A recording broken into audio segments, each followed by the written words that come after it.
आई होगी, है ना। देखिएगा कि आज के क्लास में हम लोग धीरे धीरे अब क्या करेंगे, तो पोटेंशियल के एप्लीकेशन को आगे लेकर के चलेंगे। पॉइंट चार्ज के कारण हम लोग पहले देखें कि कैसे आपको इलेक्ट्रिक पोटेंशियल निकालना है। तो पॉइंट चार्ज के कारण में मैं बोला था क्या कि अगर कोई पॉइंट चार्ज है प्लस क्यू, तो इस प्लस क्यू से आर डिस्टेंस पर अगर कोई पॉइंट पी है, तो इस पी पॉइंट पर जो हम लोग पोटेंशियल निकालते हैं वो कितना लिखते हैं, के क्यू बाई कितना आर। और आपको बोला था कि क्यू को कैसे रखना है, विथ साइन रखना है। क्यों कि पॉजिटिव चार्ज के कारण पॉजिटिव पोटेंशियल होता है और नेगेटिव चार्ज के कारण नेगेटिव पोटेंशियल होता है। बात समझ में आ रहा है कि नहीं। इसके बाद हम लोग इसके एप्लीकेशन में बढ़े थे, तो एक देखे थे क्या, सर्कुलर रिंग के कारण इसके एक्सिस पर। तो मान लो कि ये कोई सर्कुलर रिंग है जिसका रेडियस है कितना आर, और इस पर plus charge positively charge uniformly अगर डिस्ट्रीब्यूटेड होता था, तो डिस्ट्रीब्यूटेड होता था चार्ज क्यू, तो इसके एक्सिस पर अगर एक्स डिस्टेंस पर हम लोगों को वी एक्सिस निकालना होता था, तो आपको याद होगा कि हम लोग लिखते थे क्या, K Q upon root under R square plus कितना एक्स एक्स स्क्वायर। इसमें भी चार्ज को विथ साइन रखना होता था। क्यों कि पॉजिटिव चार्ज है तो पॉजिटिव पोटेंशियल और नेगेटिव चार्ज है तो। इसी में मैं बोला था क्या कि अगर इस पॉइंट पी को अगर आपको वी सेंटर निकालना है, तो वी सेंटर पर निकालने के लिए पॉइंट पी को धीरे धीरे नजदीक लाना पड़ेगा, और जैसे जैसे पॉइंट पी को नजदीक लाएंगे ये एक्स क्या होता जाएगा, छोटा होता जाएगा। और जब हम सेंटर पे आ जाएंगे तो इस एक्स का वैल्यू कितना हो जाएगा, 0 हो जाएगा। सेंटर पर आ जाएंगे तो एक्स का वैल्यू 0 हो जाएगा। इसमें एक्स 0 रखोगे तो रूट अंडर आर स्क्वायर बचेगा, जिसका वैल्यू कितना हो जाएगा, जिसका वैल्यू कितना हो जाएगा, के क्यू बाय आर के बराबर में। जिसका वैल्यू कितना हो जाएगा, के क्यू बाय आर के बराबर में। इतना चीज तक हम लोग पिछले दिन पढ़े थे, इस पर क्वेश्चन भी किए हुए थे। बात समझ में आ रहा है कि नहीं। आज हम लोग क्या करेंगे, तो इसी एप्लीकेशन को थोड़ा सा आगे बढ़ाएंगे, जिसमें हम लोग क्या करेंगे, तो 11th क्लास के कुछ बेसिक को पहले जानेंगे, और उस बेसिक को जानने के बाद हम लोग चीजों को शुरू करेंगे। तो इस बेसिक में सबसे पहले आपको मैं एक इंटीग्रेशन का फॉर्मूला ऐड करूंगा। अभी तक हम लोग इंटीग्रेशन पढ़ते थे, उसमें जो भी अलजेब्रिक इंटीग्रेशन का यूज होता था, उसके अलावा एक इंटीग्रेशन आपका यूज होने वाला है, integration of 1 upon X DX, और ये होता है किसके बराबर में, log x के बराबर में। आपको याद होना चाहिए इंटीग्रेशन का फॉर्म। उसके बाद log का कुछ प्रॉपर्टी है, तो log के कुछ प्रॉपर्टी में आपको देखना है कि देखिए कि log x जो हम लोग लिखे हैं उसमें जनरली यहां पर बेस e लगा हुआ होता है, और इस x को हम लोग क्या बोलते हैं, आर्गुमेंट। इस x को क्या बोलते हैं हम लोग, आर्गुमेंट। और ये जो नीचे लगा हुआ है इसको हम लोग क्या बोलते हैं, बेस ऑफ लॉगरिथम। बात समझ में आ रहा है कि नहीं। तो इसी बेसिस पर कुछ प्रॉपर्टी है कि अगर कहीं पर लिखा हुआ है log ई एम और प्लस log ई एन, तो इसको हम लोग log सेम बेस के साथ अगर एडिशन में है तो इसको m इंटू एन लिख सकते हैं। बात समझ में आ रहा है कि नहीं। क्या अगर ऐड में रहेगा log m plus log n, तो इसको log mn लिख सकते हैं। ये लॉगरिथम का प्रॉपर्टीज है, 11th क्लास मैथमेटिक्स में आपने पढ़ा होगा। बात समझ में आ रहा है। दूसरी प्रॉपर्टीज है इसी में क्या, कि अगर log e m और माइनस log e n लिखा हुआ है, तो इसको आप log e m upon n लिखा सकते हैं। मतलब क्या कि अगर एडिशन में रहे तो मल्टीप्लीकेशन में आर्गुमेंट को लिखना है, और अगर सब्ट्रैक्शन में रहे तो डिवीजन में लिखना है। बस इतना चीज को आपको याद रखना है। बात समझ में आ रहा है। थ्योरी को मैं थोड़ा सा आगे बढ़ाऊंगा और क्वेश्चन के बेसिस पर ही आगे बढ़ाऊंगा। तो हम लोग कोई हेडिंग नहीं लगाएंगे, एक क्वेश्चन करके लिखेंगे। कि क्वेश्चन करके क्या लिखेंगे, तो पहले तुम समझ लो, उसी को हम लोग स्टेटमेंट में लिखेंगे। अपने पास दिया होगा क्या कि आपके पास एक एल लेंथ का मान लीजिए कि रॉड दिया हुआ है, और इस एल लेंथ के रॉड पर कह रहा है क्या कि पॉजिटिव चार्ज प्लस क्यू जो है वो यूनिफॉर्मली डिस्ट्रीब्यूटेड है। चार्ज कितना है इस पर, क्यू, और इसका लेंथ है कितना, एल। आपको कहेगा क्या कि इस रॉड के अलोंग इसके एंड से एल डिस्टेंस पर ही एक पॉइंट है, इस पॉइंट का नाम है क्या, एम। तो बताइए कि इस एम पॉइंट का पोटेंशियल क्या होगा। बात समझ में आ रहा है। क्वेश्चन क्या दिया हुआ है कि एक रॉड है आपके पास, चार्ज रॉड है, जिस रॉड पर charge plus Q uniformly distributed है, तो इस रॉड के कारण इस रॉड के अलोंग ही L डिस्टेंस पर एक पॉइंट है M, जिस M पॉइंट पर पोटेंशियल क्या होगा। बात समझ में आ रहा है कि नहीं। तो क्वेश्चन क्या दिया हुआ है, क्या क्वेश्चन आपके पास दिया हुआ है क्या कि a rod having length L, a rod having length L and charge plus Q is uniformly distributed on it। कि एक रॉड है जिसका लेंथ कितना है L, चार्ज प्लस Q इस पर यूनिफॉर्मली डिस्ट्रीब्यूटेड है, यूनिफॉर्मली डिस्ट्रीब्यूटेड ऑन इट। तो आपसे कह रहा है क्या कि find the potential of a point M which is at L distance from one end of rod along the rod। कि रॉड के along ही एक पॉइंट M है, इसके एक एंड से कितने डिस्टेंस पर, L डिस्टेंस पर, और इस M पॉइंट का आपको क्या करना है, पोटेंशियल बताना है। बात समझ में आ रही है। अभी तक देखो कि हम लोग पॉइंट चार्ज के कारण अगर बात करते थे, किसके लिए, फॉर पॉइंट चार्ज के लिए, तो आपको याद होगा कि अगर कोई चार्ज अपने पास प्लस क्यू होता था और इस प्लस क्यू चार्ज से R डिस्टेंस पर अगर कोई पॉइंट P होता था, तो इस पॉइंट का जो हम लोग पोटेंशियल लिखते थे वो कितना लिखते थे, KQ/R, और इसमें Q को कैसे रखते थे, विथ साइन रखते थे। ये फॉर्मूला किसके लिए था, तो पॉइंट चार्ज के लिए था। लेकिन आप बताओ कि ये रॉड है L लेंथ का, और इस L लेंथ के रॉड पर चार्ज डिस्ट्रीब्यूटेड है, तो क्या ये पॉइंट चार्ज है, पॉइंट चार्ज नहीं है। पॉइंट चार्ज नहीं है तो क्या ये फॉर्मूला हम लोग डायरेक्ट अप्लाई कर पाएंगे, नहीं कर पाएंगे। तो उसके लिए करना क्या पड़ेगा, इस पूरे रॉड को हम छोटे छोटे टुकड़ों में तोड़ेंगे। बात समझ में आ रहा है कि नहीं। अब जब छोटा छोटा टुकड़ा में हम तोड़ देंगे एलिमेंट में, तो हर टुकड़ा एक पॉइंट चार्ज के जैसा बिहेव करेगा कि नहीं करेगा, पॉइंट चार्ज के जैसा बिहेव करेगा। और जब पॉइंट चार्ज के जैसा बिहेव करेगा तो अपन ये डायरेक्ट फॉर्मूला लगा पाएंगे कि नहीं लगा पाएंगे। फिलहाल इस रॉड के बारे में अगर हम लोग देखें तो देखो, तो रॉड पे चार्ज यूनिफॉर्मली डिस्ट्रीब्यूटेड है, तो हम लोग एक टर्म पढ़े हुए हैं, कभी एक टर्म पढ़े हुए हैं क्या, लीनियर चार्ज डेंसिटी का, लीनियर चार्ज डेंसिटी का। और ये लीनियर चार्ज डेंसिटी क्या पढ़े हुए हैं, टोटल चार्ज बाय कितना, टोटल लेंथ। बेटा तुमको याद होगा कि लीनियर चार्ज डेंसिटी को हम लोग क्या लिखते हैं, लैम्डा। बॉडी पर टोटल चार्ज है कितना और इसका लेंथ है कितना। बात समझ में आ रही है कि नहीं आ रही है। अब देखिए कि इस रॉड को हम लोग पॉइंट चार्ज के जैसे एक ही बार में कंसीडर नहीं कर सकते। बात समझ में आ रहा है कि नहीं। तो इसको क्या करेंगे, छोटे छोटे टुकड़ों में तोड़ेंगे। छोटे छोटे टुकड़ों में तोड़ेंगे तो जो इस पर हम एक छोटा सा टुकड़ा का बात करेंगे, ये टुकड़ा पॉइंट M से मान लेते हैं कितने डिस्टेंस पर है, X डिस्टेंस पर। इस छोटे से जो स्ट्रिप काटा है मैंने टुकड़ा, उसका लेंथ है कितना, dx, और इस छोटे से टुकड़े पे चार्ज है कितना, dq। बात समझ में आ रहा है कि नहीं। हम लोग क्या किए हैं, हम लोगों ने क्या है, क्या हम लोगों ने क्या किया है कि let an small elemental charge, small elemental charge dq माना है, dq हैविंग लेंथ, जिसका लेंथ कितना है, हैविंग लेंथ जिसका लेंथ है कितना, हैविंग लेंथ जिसका लेंथ है कितना भाई, हैविंग लेंथ dx। एक dq एलिमेंटल चार्ज माना है जिसका लेंथ है कितना, dx, और कितने डिस्टेंस पर, तो पॉइंट M से x डिस्टेंस पर। बात समझ में आ रहा है कि नहीं। which is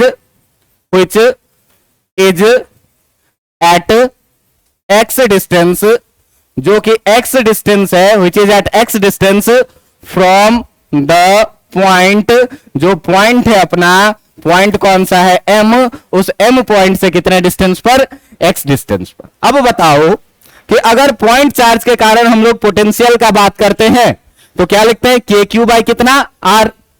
अगर चार्ज बड़ा रहेगा तो पोटेंशियल भी क्या मिलेगा, ज्यादा मिलेगा। अगर चार्ज छोटा रहेगा तो पोटेंशियल भी कैसा मिलेगा, तो ये जो छोटा सा हम लोगों ने स्ट्रिप काटा है, इस स्ट्रिप पर चार्ज भी कैसा है, बहुत छोटा है, और बहुत छोटा है dq, तो उसके कारण पोटेंशियल भी कैसा मिलेगा, बहुत छोटा मिलेगा। तो हम लोग मान लेते हैं क्या, हम लोग ये बात मान लेते हैं क्या कि let the small potential, let the small potential due to very small elemental charge, due to very small elemental charge, कि जो बहुत छोटा सा आपका एलिमेंटल चार्ज है, उस एलिमेंटल चार्ज dq के कारण जो बहुत छोटा सा पोटेंशियल है वो है कितना, dv। बात समझ में आ रहा है कि नहीं, कि छोटे से चार्ज dq के कारण जो पोटेंशियल भी होगा वो भी कैसा होगा, छोटा होगा। तो इसको हम लोग क्या मान लेंगे, dv मान लेंगे। और dv ये छोटा सा एलिमेंट अब बताओ कि पॉइंट चार्ज के जैसा बिहेव करेगा कि नहीं। ये पूरा रॉड था, इस रॉड को मैंने बहुत छोटे छोटे टुकड़ों में तोड़ लिया, तो उसमें से अगर एक टुकड़ा का हम लोग बात करेंगे तो ये टुकड़ा पॉइंट चार्ज के जैसा बिहेव करेगा कि नहीं करेगा, करेगा। और अगर ये टुकड़ा पॉइंट चार्ज के जैसा बिहेव कर रहा है तो इसमें अपन पॉइंट चार्ज वाली फॉर्मूला लगा सकते हैं कि नहीं लगा सकते हैं, लगा सकते हैं। क्या है, Vp इक्वल टू के क्यू बाय कितना, तो k के जगह तो कांस्टेंट के ही रहेगा, चार्ज कितना है छोटा सा, और पॉइंट का डिस्टेंस कितना है, यहां से कितना लिखेंगे, k dq अपॉन कितना, तो dv इक्वल टू कितना लिखेंगे, k dq अपॉन डिस्टेंस कितना। इतना में कोई आपत्ति है क्या आपको, इतना में कोई आपत्ति नहीं होना चाहिए। अब ये बात बताओ कि हम लोग यहां से लेकर के, मतलब कि जहां से अपना रॉड शुरू हुआ है यहां से लेकर के और यहां तक में ऐसा छोटा छोटा छोटा कितना एलिमेंट काट सकते हैं, इनफाइनाइट एलिमेंट काट सकते हैं। हर एलिमेंट के कारण कुछ ना कुछ पोटेंशियल होगा कि नहीं होगा। सारा पॉजिटिव चार्ज है तो सारे पोटेंशियल भी कैसे होंगे, पॉजिटिव होंगे। और अगर सारे पोटेंशियल को अगर हम लोग एक साथ जोड़ दें तो टोटल पोटेंशियल निकल जाएगा कि नहीं, निकल जाएगा। और छोटे छोटे एलिमेंट को जोड़ने का जो तरीका है अपने पास, वो तरीका क्या है, इंटीग्रेशन, इंटीग्रेट कर देंगे। तो हम लोग बात करेंगे यहां पर किसके लिए, तो फॉर टोटल पोटेंशियल के लिए, फॉर टोटल पोटेंशियल के लिए हम लोग क्या करेंगे, फॉर टोटल पोटेंशियल हम लोग इसको क्या करेंगे, इंटीग्रेट करेंगे। और जब इंटीग्रेट करेंगे दोनों तरफ तो हम लोगों को क्या मिलेगा, ये चीज जरा सा देखना ध्यान से, कि जब इसको इंटीग्रेट करेंगे तो इधर हो जाएगा क्या, इंटीग्रेशन ऑफ dv, और इधर कितना हो जाएगा, integration k times dq upon कितना। बात समझ में आ रहा है कि नहीं, आ रहा है समझ में। आपको पता होगा कि इंटीग्रेशन ऑफ dx कितना होता है, x होता है। और आपको यह भी पता होगा कि अगर integration of x to the power n लेना है तो उसके साथ में dx होना चाहिए। अगर कोई और वेरिएबल यहां होता है तो हम लोग डायरेक्ट इंटीग्रेशन नहीं कर पाते हैं। यही समस्या हमको यहां भी आ रहा है कि वेरी कर रहा है कौन, x। देखो x कैसे वेरी कर रहा है, तो ये एलिमेंट को जब हम आगे खिसकाएंगे तो x का वैल्यू घटेगा कि नहीं।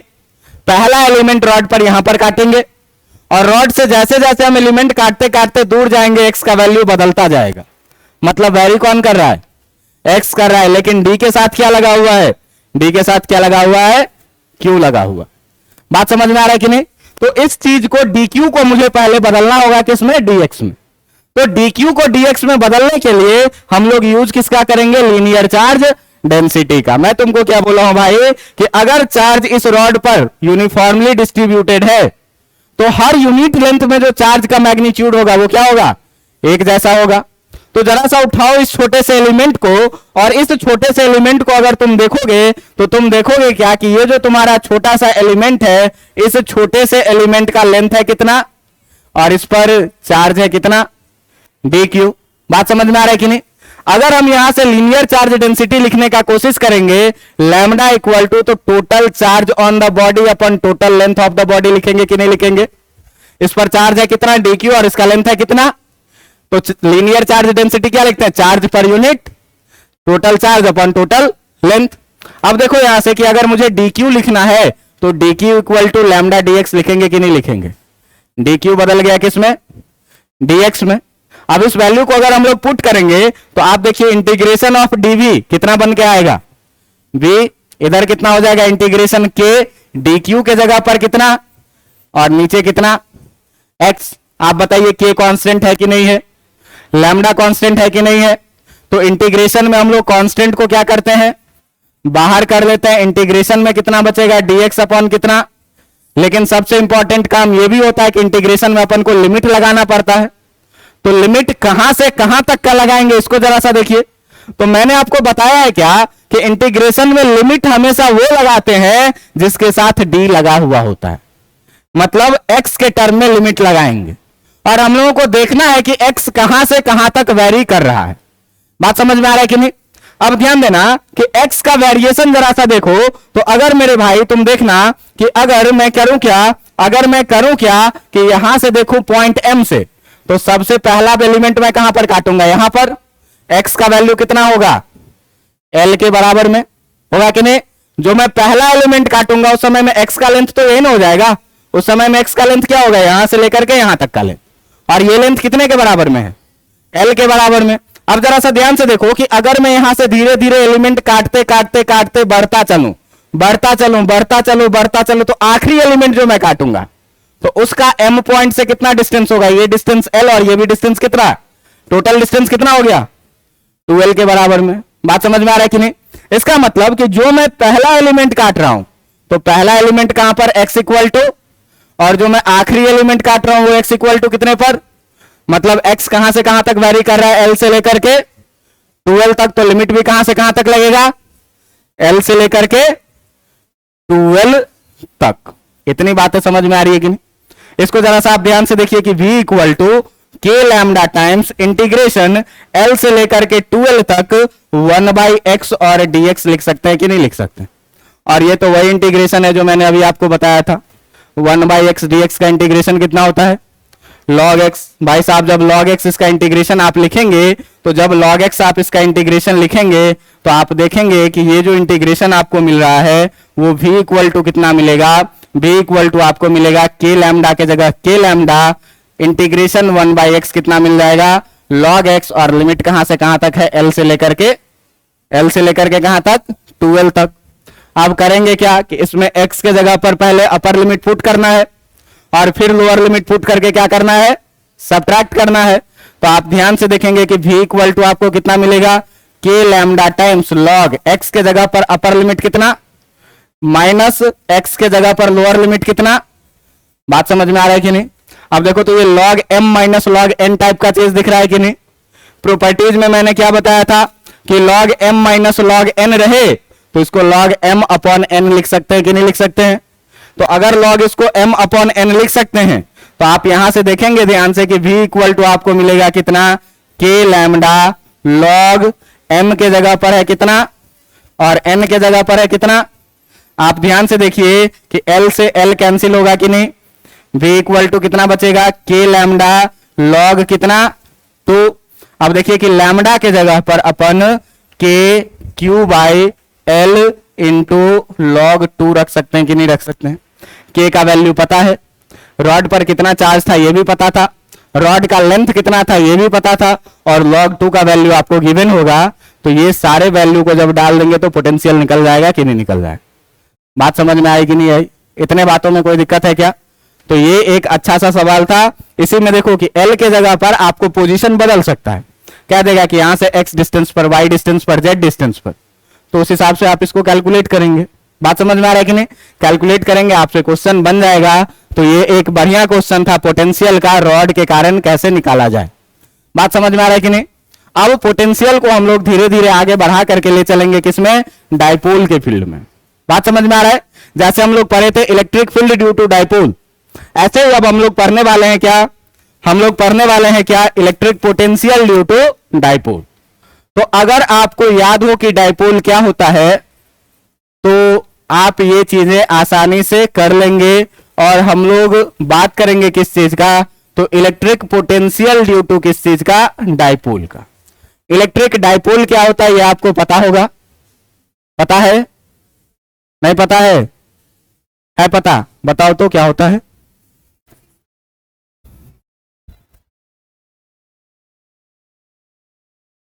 वेरी गुड, बैठो। क्या बोल रही है, बोल रही है क्या कि जो डाइपोल होता है उसमें दो चार्ज होते हैं, एक पॉजिटिव चार्ज और एक इक्वल नेगेटिव चार्ज। अगर इसको माइनस क्यू बोले तो ये कैसा हो जाएगा, प्लस क्यू हो जाएगा। और इस दोनों के बीच का अगर सेपरेशन डिस्टेंस बहुत छोटा हो तो इसी सिस्टम को हम लोग क्या बोलते हैं, इलेक्ट्रिक डाइपोल। इसमें यहां से यहां तक का लेंथ एल और यहां से यहां तक का भी लेंथ हम लोग कितना मानते थे, एल, और दोनों के बीच का टोटल डिस्टेंस कितना होता था, 2l। तो इसी सिस्टम को हम लोग क्या बोलते हैं, इलेक्ट्रिक डाइपोल बोलते हैं। इलेक्ट्रिक डाइपोल में आपको मैं सिखाया था क्या निकालना, डाइपोल मोमेंट निकालना।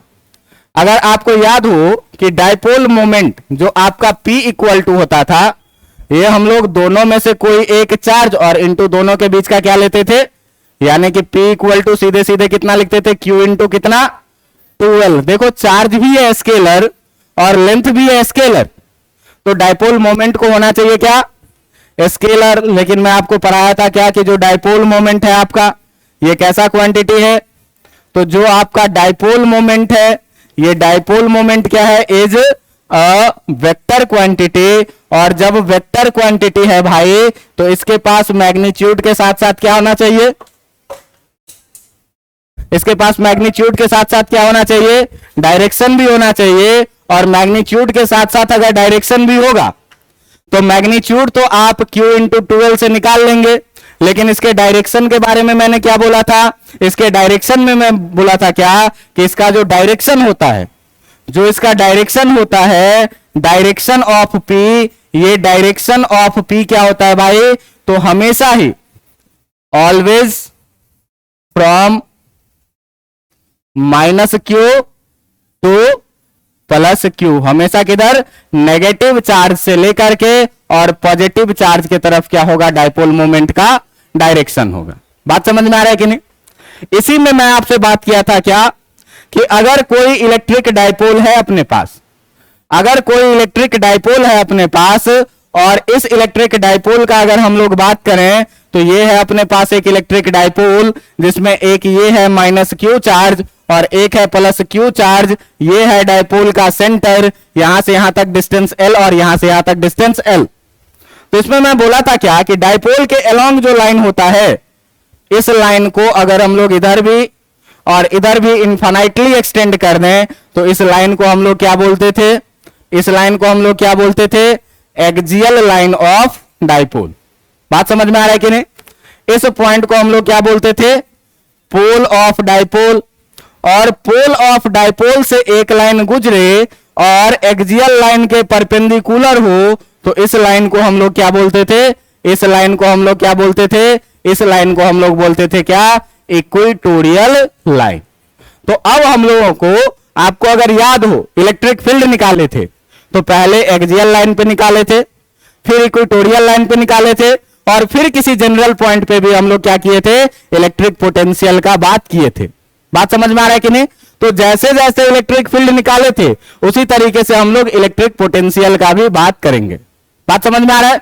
तो इलेक्ट्रिक पोटेंशियल पहले किस पे निकाला जाए, एक्सियल लाइन पे। तो एक्सियल लाइन पे निकाला जाए तो पहला हेडिंग हम लोग लगाएंगे क्या, पहला हेडिंग हम लोग लगाएंगे क्या, electric potential, electric potential at the axial line of a dipole. कि एक डाइपोल के एक्सियल लाइन पे हम लोगों को क्या करना है, इलेक्ट्रिक पोटेंशियल निकालना है। और इलेक्ट्रिक पोटेंशियल निकालने के लिए सबसे पहले हम लोग क्या करेंगे इसमें कि हमारा एजम्पशन क्या है।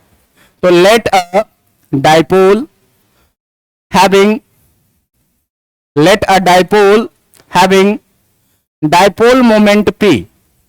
एक डाइपोल है जिसका डाइपोल मोमेंट कितना है, जिसका डाइपोल मोमेंट P है, made up of charge plus Q and minus Q separated by a distance, separated by a distance, एक डिस्टेंस से सेपरेटेड है, जो डिस्टेंस है कितना, 2l का।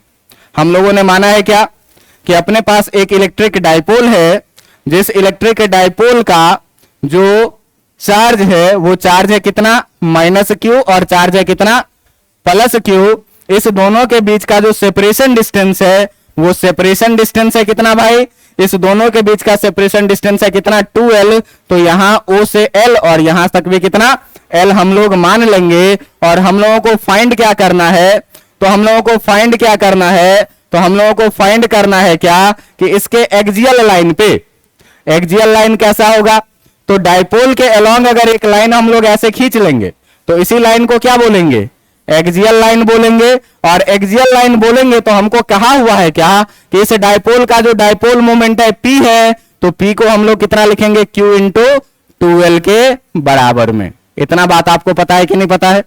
अब हम लोगों को फाइंड करना क्या है, तो we have to find electric potential, we have to find electric potential at a point M on its axial line, कि इसके एक्सियल लाइन पे एक पॉइंट है M which is at x distance from the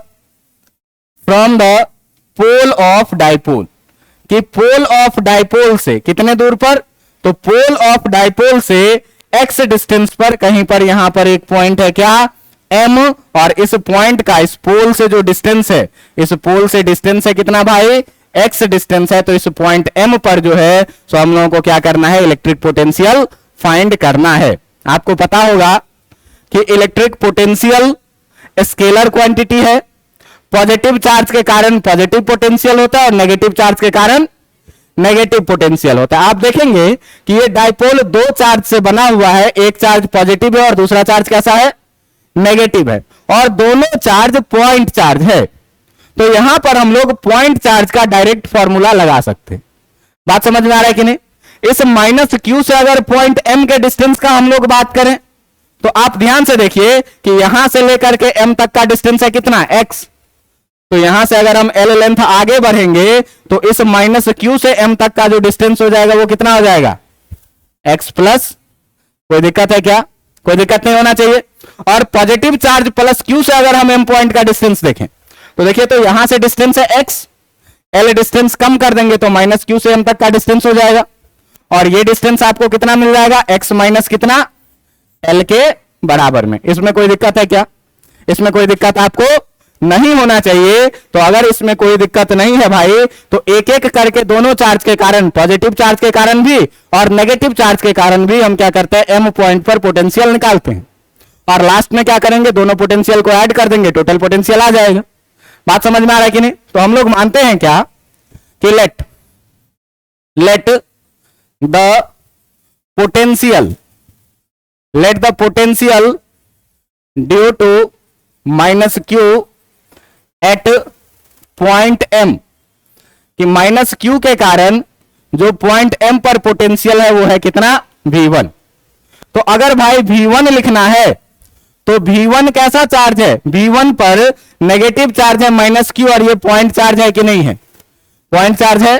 तो point charge वाला direct formula हम लोग लगा सकते हैं क्या, V इक्वल टू के क्यू बाई कितना, क्यू को कैसे रखना है, विथ साइन रखना है। तो ये माइनस चार्ज है, तो आप देखिए तो V1 इक्वल टू के, क्यू के जगह पर कितना रखेंगे, माइनस क्यू, और यहां से माइनस क्यू से पॉइंट M तक का जो डिस्टेंस है वो है कितना, x प्लस L। तो ये डिस्टेंस भी अगर हम लोग रख देंगे यहां पर कितना, x प्लस L, तो ये आपका निकल के आ जाएगा कितना, माइनस के क्यू अपॉन कितना, x प्लस L के बराबर में।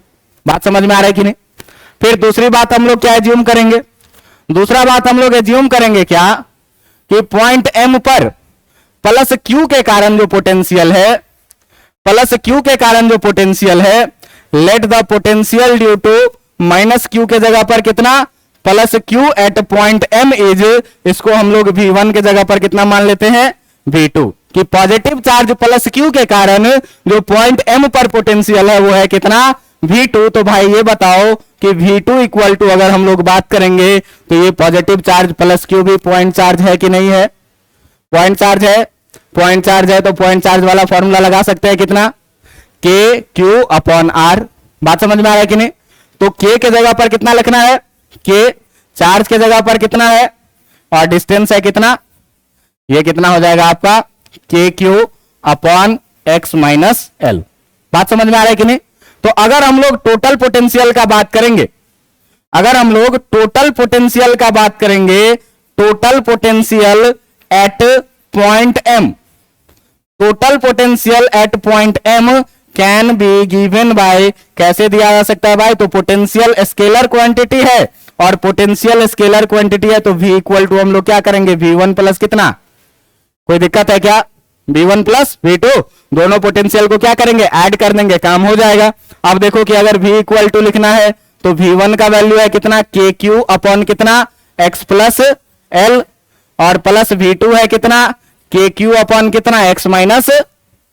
बात समझ में आ रही है कि नहीं आ रही है? आप दोनों में देखेंगे अगर ध्यान से तो आपको दिखेगा कि k और q दोनों में कॉमन है। बात समझ में आ रहा है कि नहीं? के क्यू दोनों में कॉमन है तो इसमें -1 अपॉन एक्स प्लस एल बच जाएगा, ये वाला माइनस और नीचे वाला एक्स प्लस एल, और इसमें से अगर आप के क्यू कॉमन कर लेंगे तो 1 अपॉन एक्स माइनस एल आपका बच जाएगा। बात समझ में आ रही है कि नहीं आ रही है? अब देखो कि अगर इसको हम लोग लेकर के आगे बढ़ेंगे तो अगर एलसीएम लेंगे तो कितना आ जाएगा, एक्स प्लस एल इंटू कितना, x minus, x plus L से डिवाइड करोगे, एक्स माइनस एल बचेगा, 1 से मल्टीप्लाई करोगे, प्लस का साइन डालोगे, कितना, कोई दिक्कत है क्या? कितना हो जाएगा, के Q into minus x plus L plus x plus L, और नीचे ए प्लस बी इंटू ए माइनस बी है तो ए स्क्वायर माइनस बी स्क्वायर लिख सकते हैं कि नहीं लिख सकते हैं? अगर आप ध्यान से देखेंगे तो आपको दिखेगा कि माइनस एक्स और प्लस एक्स ऊपर 0 हो जाएगा, ऊपर में बचेगा कितना, तो के क्यू आपका बचा हुआ है, ऊपर में एल प्लस एल हो जाएगा कितना, 2l upon x square minus कितना, एल स्क्वायर हो जाएगा। और अगर आप इसको थोड़ा सा अरेंज करके लिखेंगे तो आपको v इक्वल टू दिखेगा, k को लिख लीजिए q इंटू 2l को ऊपर लिख लीजिए और नीचे लिख लीजिए कितना, x square minus L square, मैंने कुछ किया नहीं है, q को 2l के साथ लिख लिया है और नीचे x square minus L square जैसा था वैसा ही रहने दिया। आप अगर देखेंगे तो आपको ऊपर वाला ये टर्म कहीं देखा देखा सा लगेगा, v इक्वल टू कितना हो जाएगा, k p अपॉन कितना, एक्स स्क्वायर माइनस कितना, एल स्क्वायर। क्यों कि भाई अभी पढ़े थे क्या कि जो डाइपोल मोमेंट p होता है, ये डाइपोल मोमेंट p कितना होता है, q इंटू कितना, 2l के बराबर में। और आप अगर बात करें यहां से जनरल केस का, तो जनरली हम लोग ये देखते हैं क्या कि जो जनरली होता है क्या, जनरली होता है क्या कि x l के रिस्पेक्ट में क्या होता है, बहुत ज्यादा बड़ा होता है, क्योंकि l बहुत छोटा डिस्टेंस है, कितना छोटा, 10 to the power minus 15 metre से भी छोटा, और x अगर उसके जगह पर सेंटीमीटर में भी रहा तो l के रिस्पेक्ट में क्या हो गया, बहुत ज्यादा बड़ा हो गया। तो x जब बहुत ज्यादा बड़ा हो जाएगा l से तो l लगभग लगभग कैसा हो जाएगा, 0 के जैसा। तो एक्स स्क्वायर और माइनस एल स्क्वायर जो हो जाएगा ये नियरली किसके इक्वल टू हो जाएगा, एक्स स्क्वायर के बराबर में, क्योंकि एल ऑलमोस्ट कितना हो गया। अरे भाई मैं बोलूं क्या कि यहां से पटना का डिस्टेंस 70 किलोमीटर है और तुम बोलोगे नहीं 70 किलोमीटर 5 मीटर है, तो 5 मीटर कंसीडरेबल है क्या इतना दूर के डिस्टेंस में, नहीं कंसीडरेबल है। तो 5 मीटर को हम लोग कैसा मान के चलते हैं, लगभग 0। तो ऐसे ही एक्स जो है एल के सामने में क्या है, बहुत ज्यादा बड़ा है, तो एल को हम लोग कैसा मानेंगे, और x square minus L square लगभग लगभग किसके बराबर में हो जाएगा। तो अगर हम लोग v एक्जियल का बात करेंगे तो जो आपका v एक्जियल निकल के आएगा, k के जगह k, p के जगह p upon x square minus L square के जगह पर कितना, एक्स स्क्वायर, और यही निकल के आ जाएगा कि आपका v एक्जियल। अच्छी बात यह है देखिए कि आप बोले हैं क्या सर कि पोटेंशियल पॉजिटिव भी हो सकता है और नेगेटिव भी हो सकता है। इसमें देखो k का value positive, p positive, x square positive, इसका मतलब ये पोटेंशियल कैसा है, पॉजिटिव पोटेंशियल है। आप आकर के देखिए थोड़ा सा डायग्राम में कि मैं आपको बताया हूं क्या कि जो डाइपोल मोमेंट का आपका डायरेक्शन होगा वो किधर होगा, नेगेटिव से पॉजिटिव की तरफ, ये होगा क्या, डाइपोल मोमेंट p। अगर पॉइंट m डाइपोल मोमेंट के डायरेक्शन में होगा तो पोटेंशियल पॉजिटिव होगा। ये भी तो हो सकता है कि एक्सियल लाइन पे ये पॉइंट m इस तरफ रहे, तो उस समय में क्या होता है, आपका पोटेंशियल नेगेटिव आता। आप घर पे जाके कैलकुलेट करके देखिएगा। बात समझ में आ रहा है कि नहीं। मैं यहां पर नोट करके आपको लिख दूंगा ये बात, मैं यहां पर नोट करके आपको लिख दूंगा क्या कि अगर if point m is in the direction of dipole moment, कि अगर पॉइंट M जो है सो डाइपोल मोमेंट के डायरेक्शन में रहे on axial line, axial line पे अगर डाइपोल मोमेंट के डायरेक्शन में रहे, देन पोटेंशियल जो होगा, then potential at M B कैसा होगा, पॉजिटिव।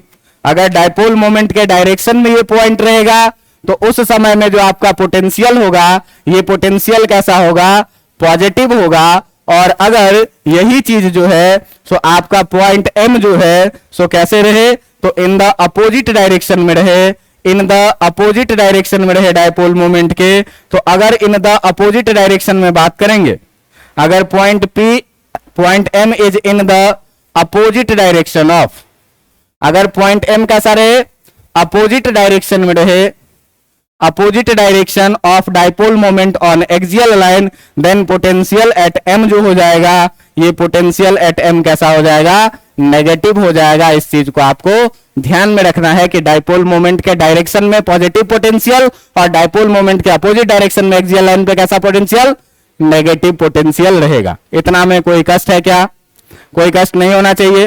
तो एक्सियल लाइन पर पोटेंशियल ऐसे निकाला जाएगा। जो दूसरा पॉइंट है आपका वो है क्या, पोटेंशियल एट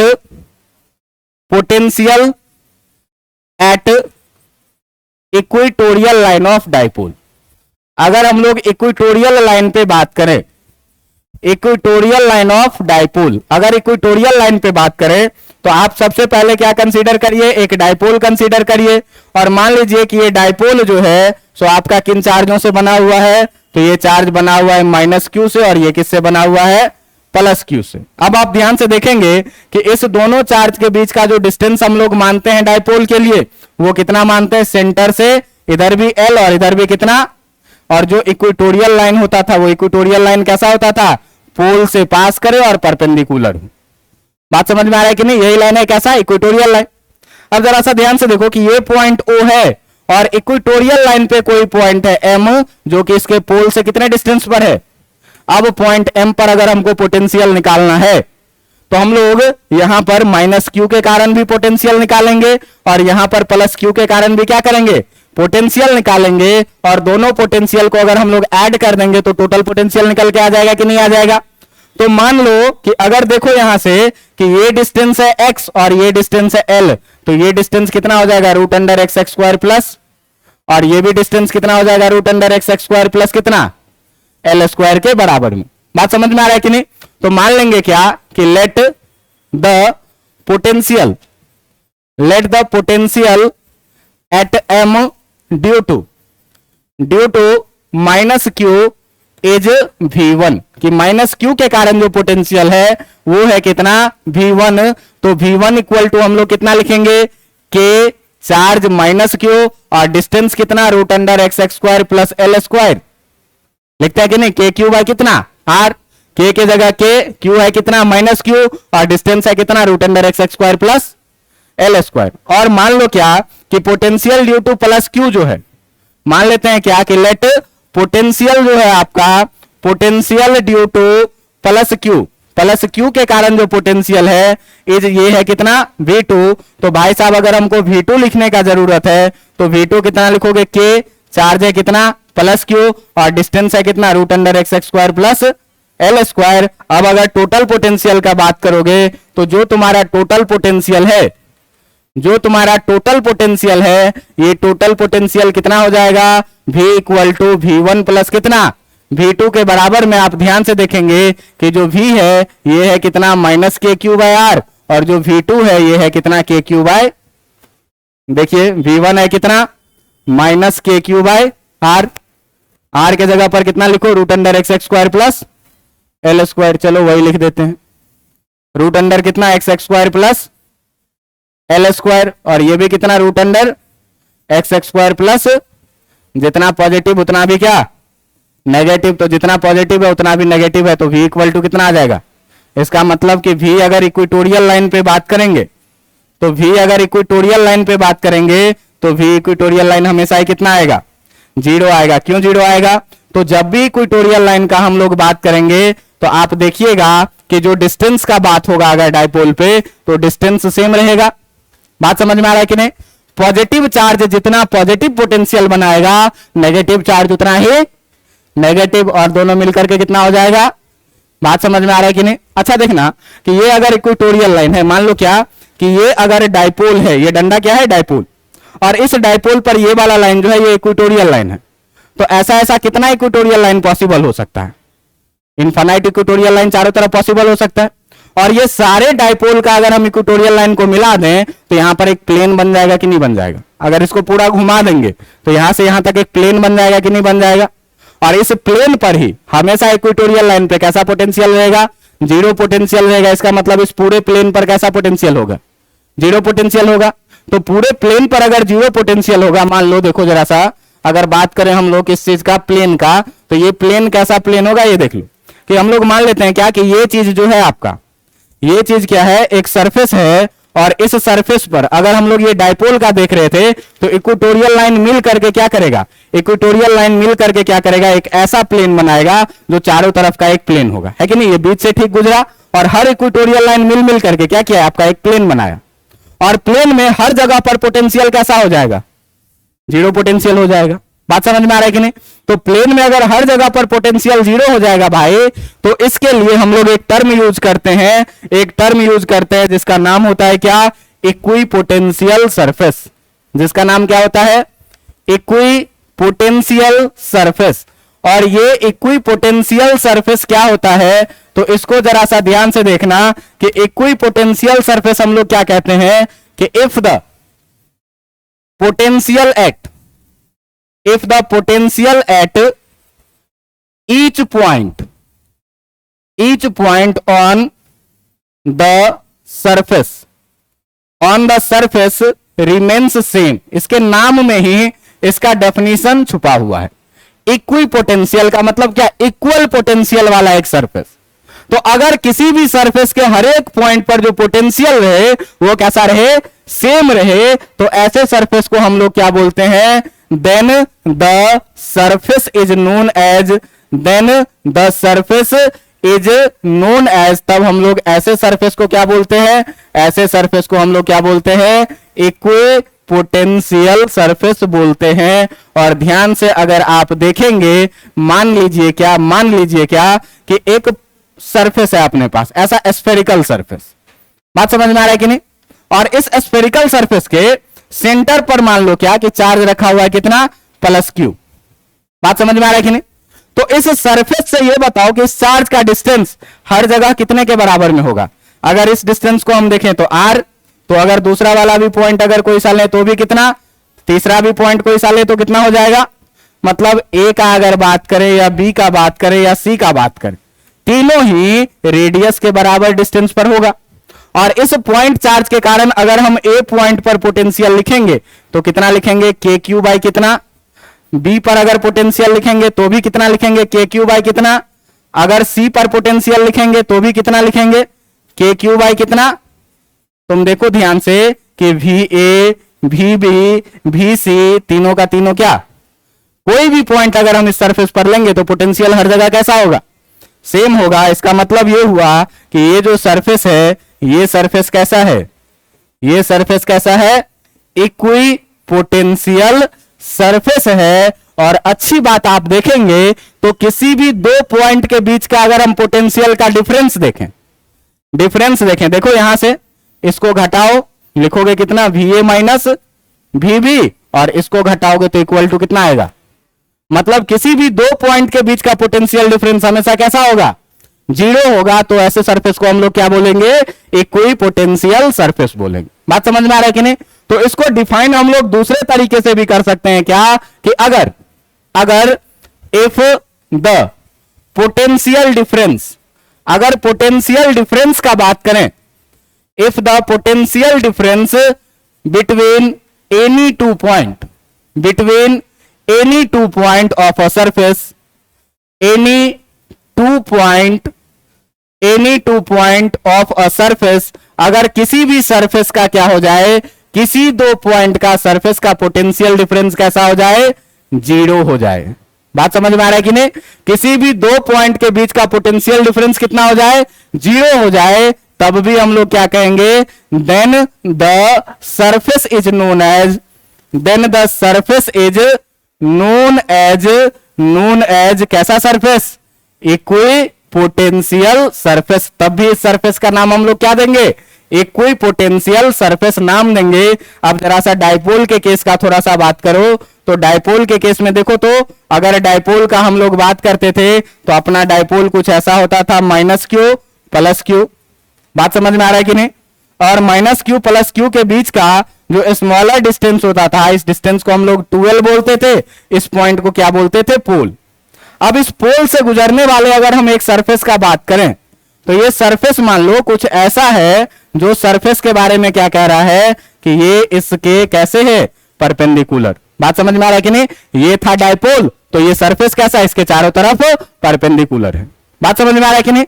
तो इस सरफेस पर अगर हम लोग बात करेंगे, तो ये सरफेस पर हमेशा जो है, तो इस सरफेस पर हमेशा पोटेंशियल डिफरेंस कितने के बराबर में होगा, मतलब ये भी सरफेस कैसा हो जाएगा, मतलब ये भी सरफेस कैसा हो जाएगा, इक्वी पोटेंशियल सरफेस के बराबर में। बात समझ में आ रहा है कि नहीं आ रहा है? ये भी सरफेस कैसा हो जाएगा, इक्वी पोटेंशियल सरफेस के बराबर में। तो हम लोग यहां पर लिख सकते हैं क्या, the potential difference at any point on a plane passing through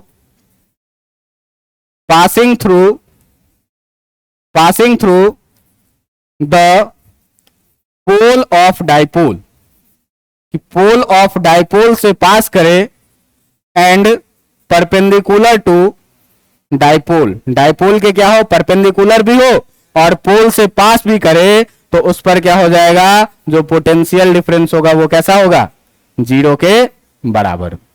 बात समझ में आ रहा है कि नहीं आ रहा है? इतना में कोई दिक्कत नहीं होना चाहिए। एक्सियल लाइन क्लियर हो गया, इक्वेटोरियल लाइन क्लियर हो गया।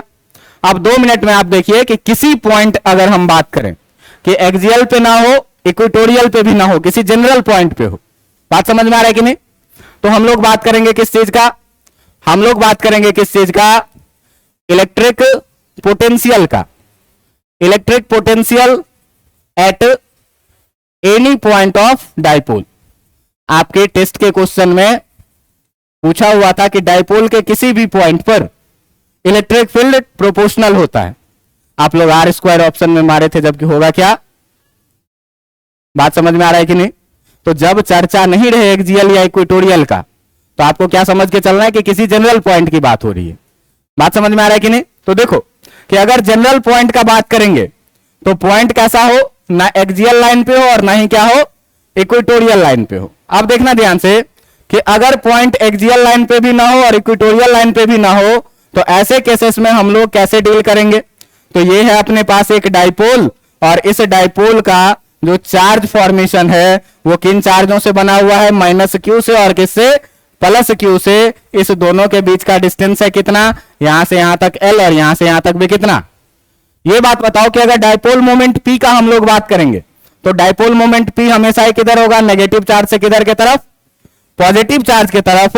हम लोगों को जो इस बार कह रहा है इलेक्ट्रिक पोटेंशियल निकालने के लिए, वो किसी पॉइंट एम पर जो कि डाइपोल के पोल से आर डिस्टेंस पर है और डाइपोल मोमेंट के साथ कितना एंगल बना रहा है, थीटा एंगल बना रहा है। अब देखो ये ना तो एक्सियल लाइन पे है और ना ही इक्वेटोरियल लाइन पे है। बात समझ में आ रही है कि नहीं? तो हम लोगों को फाइंड क्या करना है, वी हैव टू फाइंड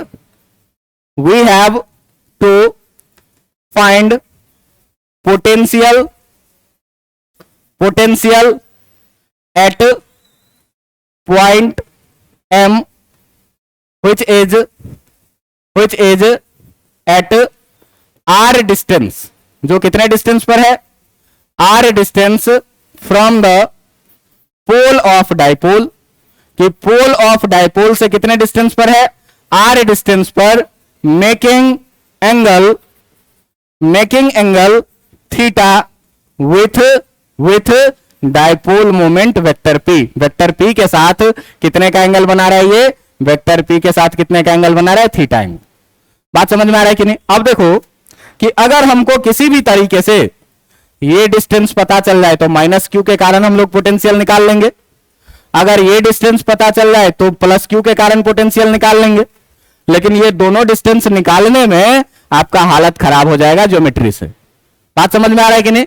तो ज्योमेट्री यहां पर बहुत कारगर हम लोग नहीं मानते हैं। हम लोग यहां पर क्या करेंगे, एक जुगाड़ लगा देंगे। जुगाड़ क्या लगा देंगे भाई? तो अपन अभी तक क्या जानते हैं कि जो v एक्सियल होता है वो कितना होता है, के P by x X square के बराबर में।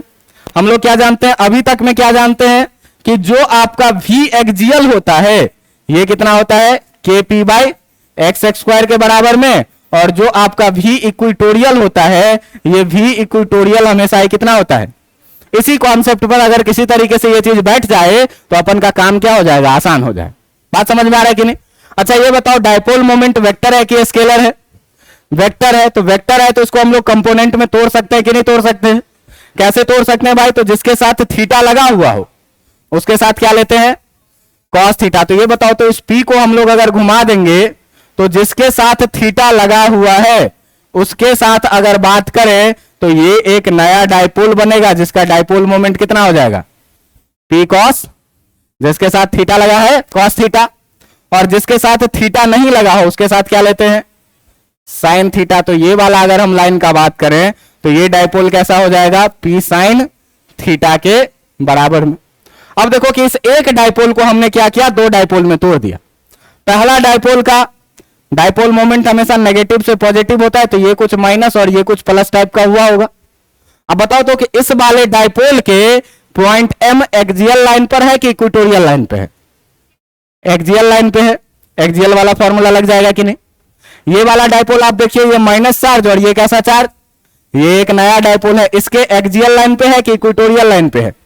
इक्वेटोरियल लाइन पे है। इसके कारण पोटेंशियल कितना हो जाएगा, टोटल पोटेंशियल के लिए क्या करेंगे हम लोग, ऐड कर देंगे, काम हो जाएगा। कैसे ऐड करेंगे देखिए, तो कह रहा है क्या कि पॉइंट एम जो है, जो आपका पॉइंट एम है, point M is on axial line of dipole, axial line of dipole having dipole moment, having dipole moment, कि क्या कि उस डायपोल के एक्सियल लाइन पे है जिसका डायपोल मोमेंट कितना है, पी कॉस थीटा। तो पी कॉस थीटा वाले के कैसे लाइन पर है, एक्सियल लाइन पे है। तो भाई अगर हम लोग वी एक्सियल का बात करेंगे तो वी एक्सियल कितना लिखते हैं, के पी के जगह पर कितना लिखेंगे, अब by x X square, x के जगह पर कितना है, कोई दिक्कत है क्या? नहीं कोई दिक्कत है।